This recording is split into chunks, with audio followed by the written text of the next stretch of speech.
everyone. My name is Hachito from the Sawak, working as a technical project manager. I'll be walking through our DFSP playbook, practical structure framework.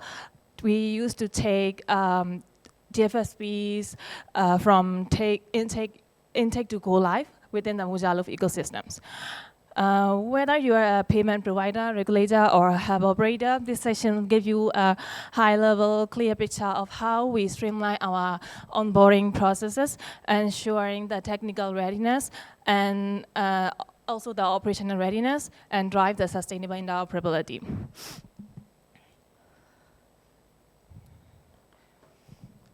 So let's start with the problem we are facing right now. In the previous sections, there are a lot of challenges that the previous panel discussed about the challenges that DFSP face to join the network. This session will talk about the challenges when they decide to join the network, but there isn't like an efficient method to onboard them. In many markets, we see the digital financial providers ready to connect, but onboarding can still be a bottleneck. Challenges include the inconsistent documentation, unclear technical expectations, and misaligned go-live timelines. The DFSP onboarding playbook that we are presenting now or going through right now addresses these pain points by providing a clear end-to-end roadmap with the standardized tool, templates, and checkpoints. The goal is simple: make onboarding predictable, transparent, and faster for everyone involved. So here's an overview of the full onboarding journey. It's structured into 6 stages, starting from intake and readiness, checks, and ending with the post-launch support. Each stage builds on the previous one, aligning both technical and operational readiness. The process is designed to be modular, so we can tailor it to the different DFSP's maturity levels without losing standardization. Sorry for my voice.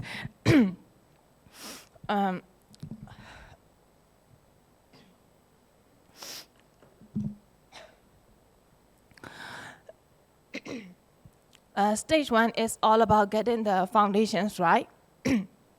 We start with the high-level technical readiness document, which help us. Sorry.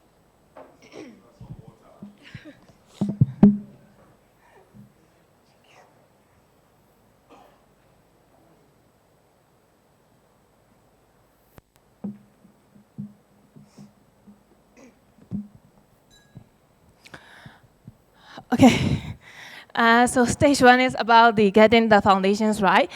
We start with the high-level technical readiness document, which helps us assess the DFSP's infrastructure, API, and compliance postures.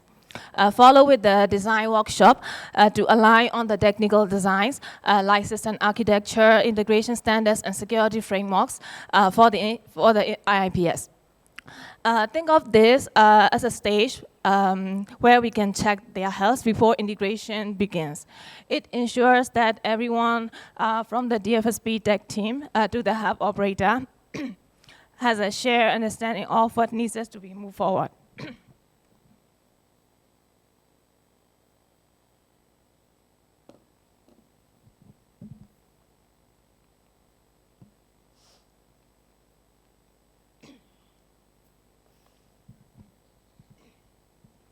Once readiness is confirmed, we move to the technical design.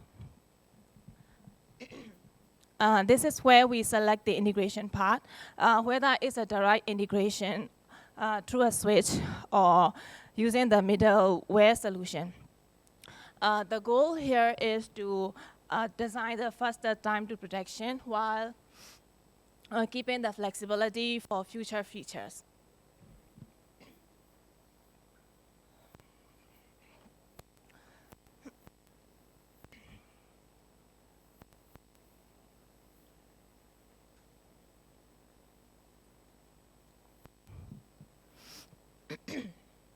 Now we go deeper. During this phase, the DFSP and the onboarding team collaborate to map their backend system to the Moja Loop standard APIs. We provide a sandbox environment with text credentials and endpoint, plus Postman collection and scripts for guided testing. This stage built confidence early through the continuous feedback and share issue tracking. The key tool here is the technical specification mapping document, which capture every API detail and alignment point.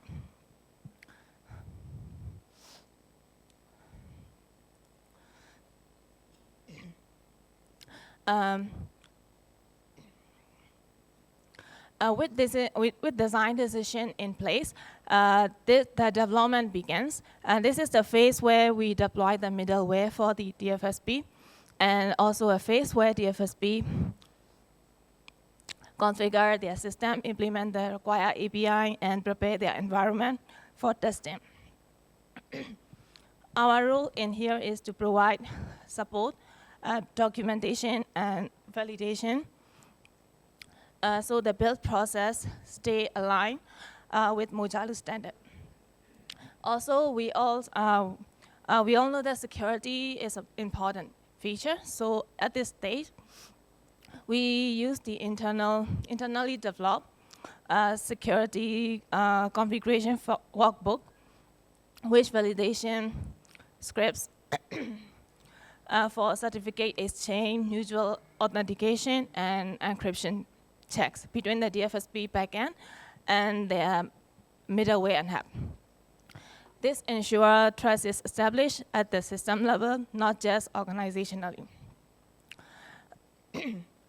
By the end of this step, DFSP can securely communicate with the hub and other participants, which is one of the major milestones in onboarding, since it is one of the reasons onboarding got delayed.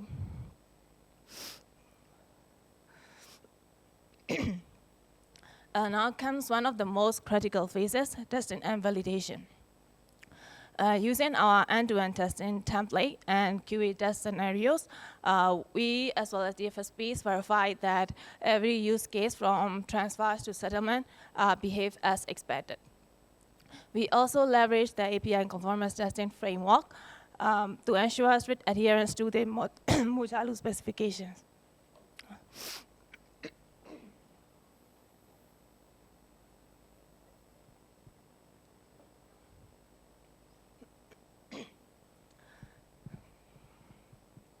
This step brings us the confidence that the system works before we even consider for the going live. And for the next step, it's a go live rehearsal. Once testing is complete, we move to the go live rehearsal, essentially a full dress rehearsal before the public launch. This has three levels. Friendly users testing, FUD, limited transaction with real money, validating only functionality. And the another stage, the closed user group, CUG, a larger internal test to assess system performance and operational readiness. And it comes a full launch and restricted access for all the customers when stability and compliances are confirmed. Our success criteria include the full use case coverage, stable integration, validated security, and accurate reporting and settlement.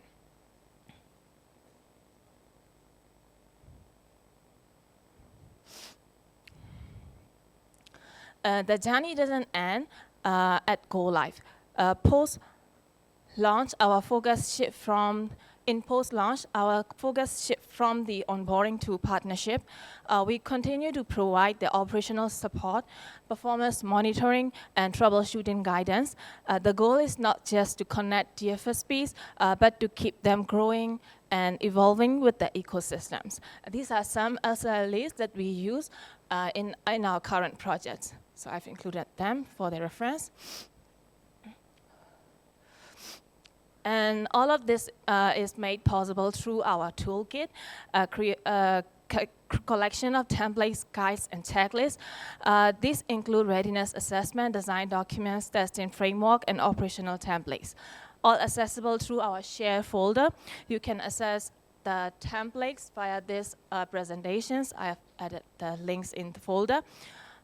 This ensures that every DFSP, regardless of experience or size, can follow a repeatable, transparent process. As in conclusion, this playbook is the result of real-world experience, learning from onboarding DFSPs across diverse markets, technical environment, and regulatory frameworks. It is a living framework which is continuously improved with new implementation we are doing. More importantly, it demonstrates how structured collaboration can transform onboarding from a challenge into a predictable success story. Thank you for your attention and time. And sorry for my voice. I hope this session gave you a clear picture of how the DFSP onboarding playbook streamline the integration, accelerate the go live. If you would like to explore the toolkit or discuss how this framework could fit your implementation, you can connect with me on Slack or even with my email address. Look forward to your questions and collaborating on the next wave of integration. Thank you.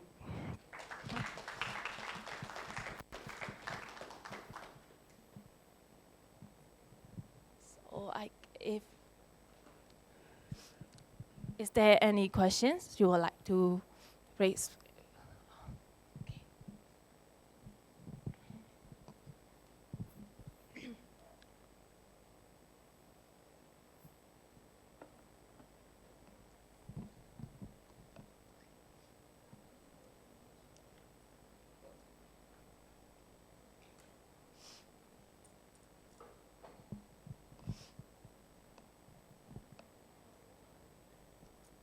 Hear you. Thank you. So we're a little bit new to the community, and I'm sure your toolkit would, when we go through it, we'd learn a lot. I just wanted your opinion about the performance testing. If you could, shed some light on few of the parameters which you guys basically recommend that people who implement IPS should do the performance testing and benchmarking on, these X parameters. If you could shed some light on that, that'd be really helpful. Thank you. For the performance testing, in our internal process, we use the tool like JMeter for this test to happen. So in the development stage, after the development, we use the JMeter tool to stimulate the real-time performances. So in there, depending on the specifications, our specifications, the data will be different. But for the development stage, where you target some amount of the ball points, like if you want this amount of transaction to happen, then you can test using that tool. But for the live stage, we use this like CUG. In CUG testing, there are some real live transactions. So in there, the transaction numbers are quite high. So in there, you can test a real life transaction like as in performance, but not in like a technical tool with the real customers. So in terms of parameters, what do you guys recommend? Do you only measure TPS, API calls per second, or messages per second? Because I believe one transaction spans upon multiple API calls or even flow of multiple messages. And what else to look for for the purpose of benchmarking? Because in ideal conditions, the systems usually tend to perform better. But when you go live, when that database starts building up, when you start plugging in other modules and value-added services or integrate your IPS with other systems, then how would at the time of development, what parameters do we need to look for so that when all of this happens, you don't end up with a system which is way below the benchmark testing? So currently we use TPS. TPS to measure the time. Thank you. Thank you.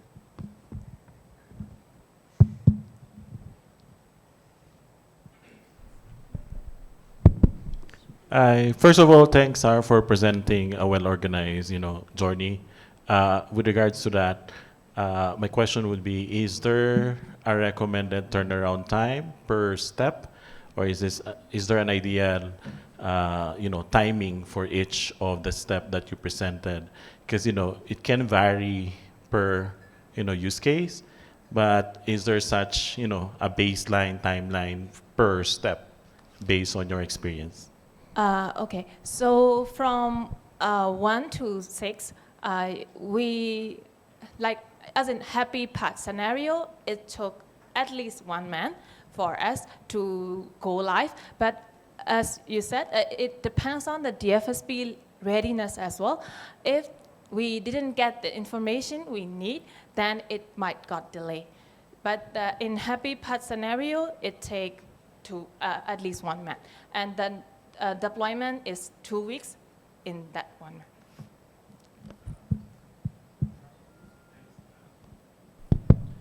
So if that's for a happy path scenario, do you experience a longer deployment timeline? And what would that be? In recent deployment, it took 3 months, but in our country as well, we operated a sub-national payment system, and in there, it took us 6 months. There's like a regulatory issues and stuff like that, so it got longer because of that. Thank you. Just a follow-up, I think you did mention about regulatory. Is that the main concern about the longer timeline, or are there technical concerns as well? So as in regulatory, in the sense that DFSPs have a concern over fees, so they didn't commit directly to join the scheme, but they have we have meetings, regular meetings to assess their APIs. So it can be 2 things. One is the related regulatory things like fees and the other license problems, and this other one is a technical readiness. In their system, they might not have the APIs that we are looking for, so they have to implement that one. So it takes time. Thank you so much again, sir. Thank you for your question. Great job. Thank you. So I have a question. So, maybe I missed your first part of the presentation. Sorry for that. So for joining a DFSP into the Mojaloop system, I believe from Mojaloop side there will be a set of API standards that needs to be adopted at their end. So based on your experience, do they need to engage? Definitely they need to engage any vendor like for their core banking system or core mobile financial system to adopt the API set. But do they need to develop any middleware or direct communication with the Mojaloop, I mean the DFSP part to the CBS part?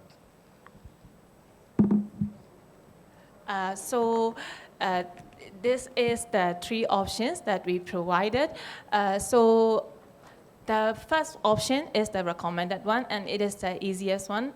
It costs it prevents delay.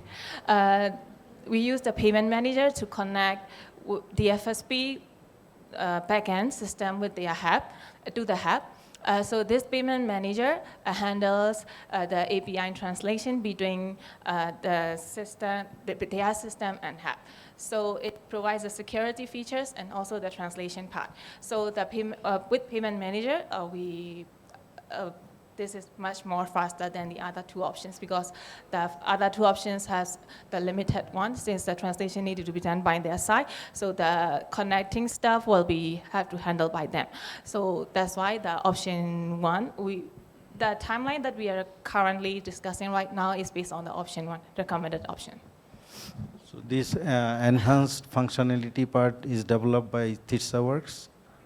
Or is the Mojaloop under Mojaloop core functionality? Like you mentioned, option 1, project manager, right? Yes. So, payment manager. So here we find that SDK plus enhanced functionality for business operations and technical monitoring. So these are embedded with the SDK, or from ThitsaWorks you actually developed? So payment manager is available in Mojaloop. We use this payment payment manager or PM4ML as it is. But the integration part is that there are two components in the payment manager, connection manager and Moja Loop manager. So in the connection core connector, the core connector and the Moja Loop connector. So in the core connector, it is needed to be integrated. So the mapping process in the slides I've discussed with that, like there's a specification document that we developed, which is just a mapping between the core connector API and the DFSP's API. So this integration mapping step is done by the designer. So, they can be done by any other system integrator if they use the payment manager. Thank you. Thank you. Thank you.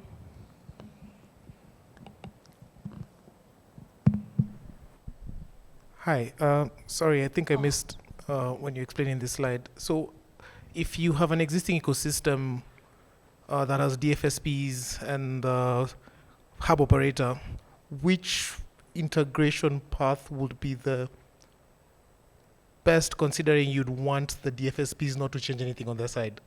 So you'd want to keep the interface to the DFSPs to the hub as is, but you'd want to swap out your core switch for Moja Loop, but keep everything the same.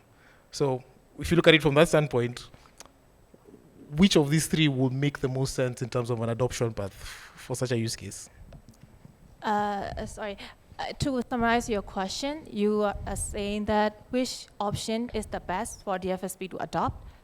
Yes. Our recommendation is the first one. Since in the payment manager itself, that there's portals and stuff coming with that. So for the DFSP also, that they can monitor through their transactions through the portal coming with the payment manager.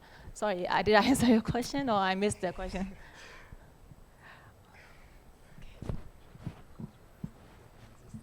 Sorry, maybe I can take that question from a Moja Loop perspective. So as I understand it, you're asking whether you can just swap the old switch out and put Moja Loop in and keep your current protocol going. Correct. So that is possible, and the way that we do that is that we go with option 1, but option 1 sits at the switch.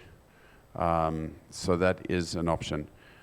From a Moja Loop perspective, it's not something that we advise anybody to do, because between the payment manager and the switch, we have a great deal of security and reliability built into the system. So if you don't take that and you leave it at the switch and you keep your own protocol, you lose all that reliability and security, and so you're just missing something, which we think is really, really important. But at the end of the day, that's your decision. So I think, I've done many migrations in my previous lifetimes, and I think what would be interesting to explore might be that initially you do that swap and you don't change your protocols, but then as a second step, if you onboard a new DFSP, you might not use your old protocol, but use the new protocol, and over time move to that new protocol. But we see the benefits of the new protocol being all the way through the stack to be very important, because ultimately these are the things that cut down the failures and prevent.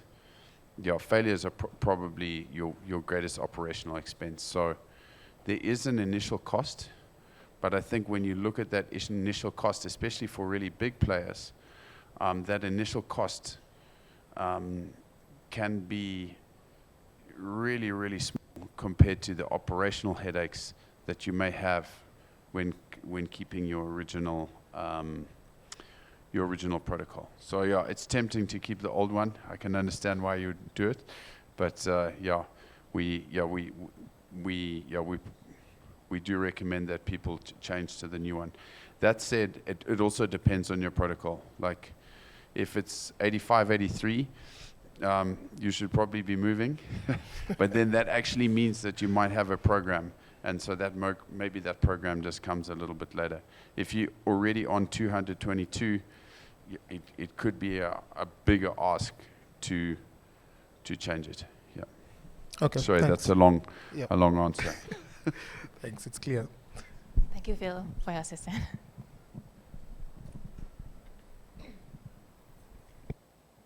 Hello, my name is Leo. Hello. From Hella Plus. I would like, thank you so much for the playbook. My question is on the post go live. Like, from your experience, do we have sort of a checklist of what to look out for on the operational side, technical in this case? And then apart from that, is similarly checklist on upgrades for the same? Thank you. You mean the post-launch support Yeah, yeah. template? In this phase, is actually the support the scheme needs, we give them the support. So it's like a daily monitoring on the agree terms on the service level agreement between the partners. There isn't a checklist, but if you want to discuss or if there is a need in the future, we might have a plan to make that. But for the current stage is actually just monitoring the transactions daily that would happen in the live environment. So our technical team, the DevOps team will manage that. Like they have tools to monitor those transactions. Yeah. So for there isn't a checklist right now. Thank you. Thanks. A couple of things, actually. First of all, thank you very much, Zachi, for an excellent presentation. I wanted to pick up a couple of the things that Phil said about using existing protocols. Now, the attraction of keeping an existing protocol is that essentially you only have to do one set of cross mappings. Every DFSP which uses an existing protocol can have that protocol mapped across to the modular loop protocol, whether you're using ISO 20022 or FSP IOP.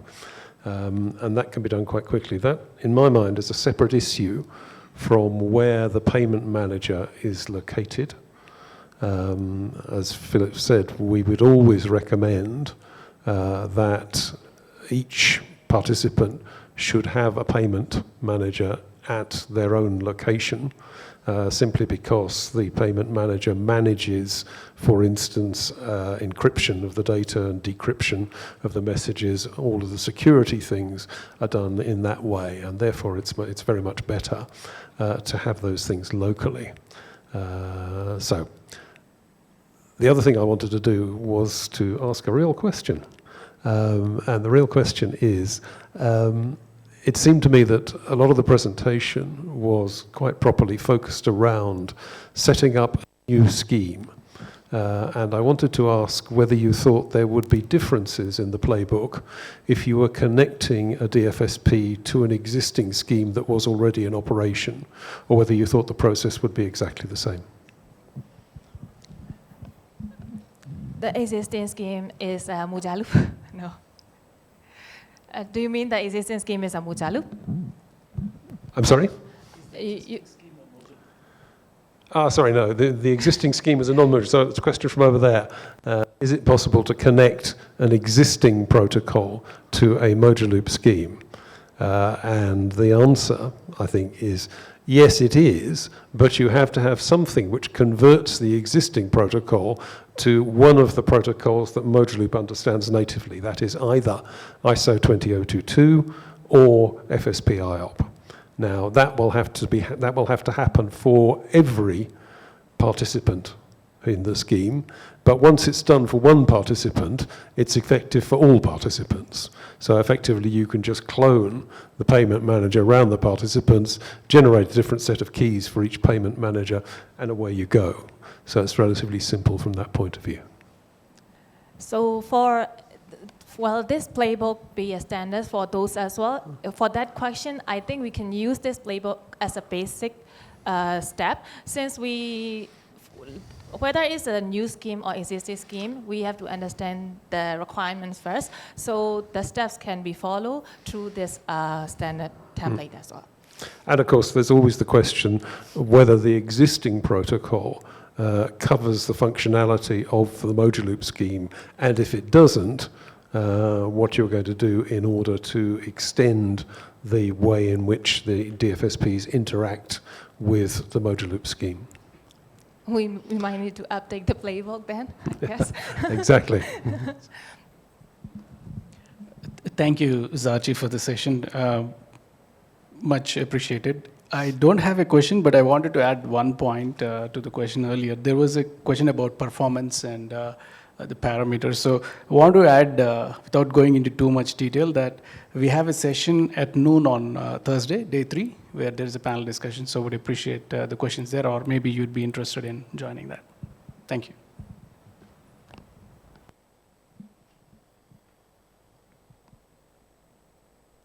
I guess there's no more question.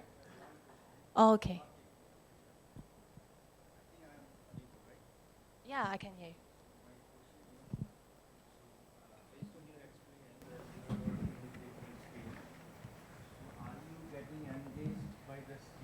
Or let's say in that market, 20 DFSPs are there. Are you getting engaged by the scheme for all those 20 DFSPs, or you are getting engaged individually by those DFSPs? Just you can share your experience. You mean that we try to get the DFSPs? Or? Yeah. My point is whether the switch or central bank, whoever is going to establish the module loop as a scheme, so are they engaging the SI for their all DFSPs? Let's say number is 20. Or you are getting engaged individually by every DFSPs?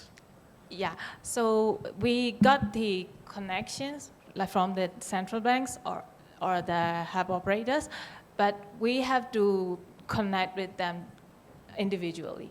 Like there is a step of these processes. So some schemes might prefer that the conversations will go through the medium, like a middleman, the central banks. But for the other technical things, we communicate separately.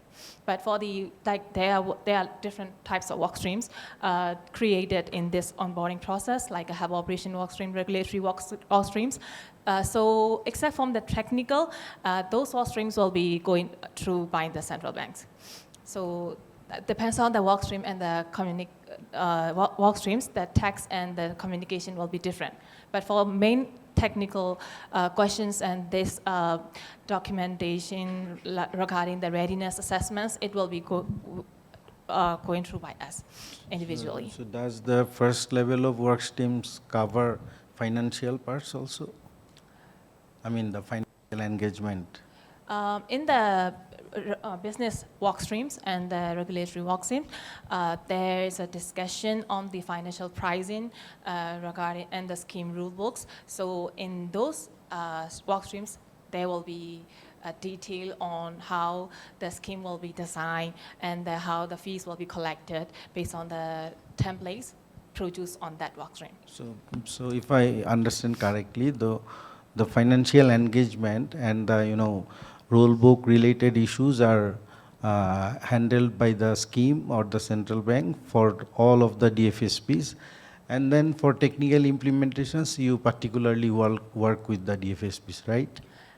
We are all involved in all of the work streams, but for the communication, just for the communication, there will be a direct communication, and but there are some other sensitive topics that will be going through by the central banks. So for the financial matters and the relative fees related steps, it will be going through by the central banks. But for the technical stuff, we can connect or communicate with them directly. Thank you.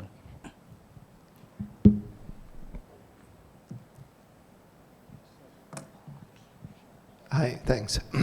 So just giving our experience of how that worked, I think, is often when the hub rolls out into a jurisdiction, there is a initial, what sometimes referred to as early adopter cohort, which is part of kind of rolling out the scheme itself, right? And the first users, first organizations that test. And normally within the scheme budget, they've included that kind of engagement, so where either the system implementers and the local system integrators are supported in training and engaging with those DFSPs. But that's not usually the norm. Normally, the DFSPs, it's the DFSP's responsibility to fund their joining the network. So that's how a lot of the funding organizations expect it to be. They support the infrastructure at the center, they support the learning into the market so that you can train the local SIs, but then the banks, most of them make a lot of money, right? So they, and also they need to respectfully join the system. Actually, if it's too easy and you get them and say, well, look, we've done all the work for you, you've joined, then they're not interested in justifying the expense they've just done. And then they sometimes don't bother to use the system. Yeah. So there's an interesting dynamic there about it when it gets to the past the initial kind of build up that we see. That's just, that's true, but if the scheme wants to have a faster rollout, then I believe the central communication will help. Maybe financial issues will be dealt separately, individually, but the communication for faster rollout from the central location would make it, easier for... Yeah. It can definitely be orchestrated, and in some cases, there's a lot of encouragement from the central banks or the scheme owners to get participation. And that's the fastest way to enable those commercial entities to join up. Certainly in the Comesa experience, the central banks have been very useful and instrumental in encouraging the DFSPs to prioritize joining the scheme, for instance. So that's always good. Thank you, Warren, for your input.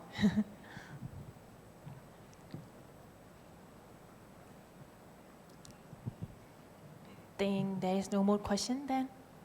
Thank you for your attention.